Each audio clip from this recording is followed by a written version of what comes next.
এই যে মেয়েকে ছেলেকে স্কুলে দিয়ে যাচ্ছিলাম। আপনারা সবাই জানেন স্কুলে তো পরীক্ষা চলতেছে। হ্যালো এভরিওয়ান, আসসালামু আলাইকুম। সবাই কেমন আছেন? আলহামদুলিল্লাহ আমরা তো ভালো আছি। সকালে এই যে রুটির খামি করতেছিলাম, রুটিগুলো বানিয়ে নিচ্ছি। প্রতিদিন সকাল হচ্ছে এই ডিউটি, প্রতিদিন রুটি বানানো। আমি মাঝে মাঝে বানিয়ে রাখি, আবার মাঝে মাঝে না থাকলে প্রতিদিন বানাই। তো প্রতিদিন ফ্রেশগুলো ভালো লাগে, তো একটু স্টপ থাকে।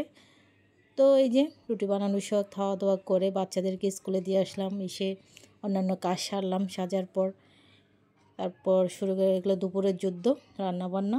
এই যে একটু শুটকি রান্না করতেছিলাম, ইচা শুটকি দিয়ে। নতুন আলু আনছে, বেগুন আনছে, আর এই যে সব মশলা দিয়ে হাত মেখে বসিয়ে দিচ্ছিলাম।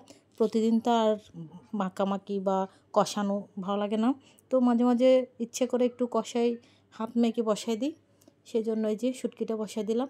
শুটকিটা বসাই দেওয়ার পরে যে যখন এটা হয়ে আসছে, পানি শুকিয়ে গেছে, তারপর একটু গরম পানি দিয়ে দিচ্ছিলাম। যেহেতু গরম পানি দিলে তাড়াতাড়ি খাবারটা একটু স্বাদ লাগে, ঠান্ডা পানি দিলে খাবারের সাথে একটু বেশি থাকে না, সেজন্য আমি সবসময় গরম পানি ইউজ করার চেষ্টা করি সব তরকারিতে। এই যে ধনেপাতা দিয়ে তো নামা নিয়েছিলাম শুটকিটা নামা নেওয়ার পর এবার চলে যাব মুরগি। বাচ্চাদের পছন্দ হচ্ছে মুরগিও সেম প্রসেসে এই যে আদা রসুন পেঁয়াজ তেঁতলাই ইয়েতে করে সব মশলা দিয়ে হাতে মেখে তেল দিয়ে বসিয়ে দিচ্ছিলাম। একটু পানি দিয়ে বসিয়ে দিচ্ছি, এটা যখন কষে যাবে তারপর আলু দিয়ে দিব। আলু দেওয়ার পরে একটু গরম পানি দিয়ে ঝোল দিয়ে দিব, যেহেতু এটা আমরা সকালে রুটি দিয়েও খাবো, সেজন্য একটু ঝোল রাখবো, বেশি ভুনা করবো না।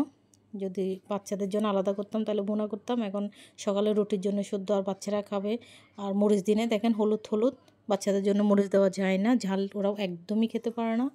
একটু যদি বাজে হয়েছে আর কি, রাবটা এমন চিল্লাবে পানির জন্য, তো সেজন্য ওদের জন্য আমরা ঝাল কম খাই, আলাদা করে কোনো একটা ভর্তা বানাই এটা। তো দেখেন বসায় দিয়েছি, বসায় কষার পর আলু দিয়ে দিব, আলু দেওয়ার পর ঝোল দিয়ে দেবো। তো স্বাভাবিক সবাই যেভাবে রান্না করে ওভাবেই রান্না করি। তো মাঝে মধ্যে যে স্পেশাল রান্না করি সেটা সময়ের জন্য হয়তো করা হয় না ভিডিও, যেটা শর্টকাট এই যে ভিডিও করি এটা দেখাই।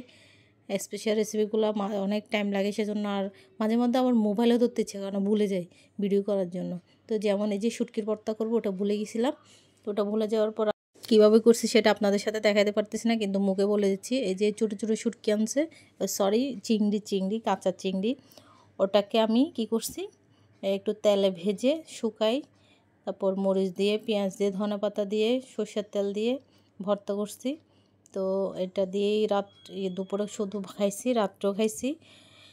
এই যে দেখেন, এটা আমি ভিডিও করতে ভুলে গেছিলাম, ভর্তা করার পর মনে পড়লো, তো এটা তো ভিডিও করি নাই, তো একটু দেখাচ্ছিলাম আপনাদের সাথে। চিংড়ি ভর্তাটা অনেক স্বাদ হয়েছিল। তো আজকের ভিডিও এ পর্যন্ত। সবাই ভালো থাকবেন, সুস্থ থাকবেন। আসসালামু আলাইকুম।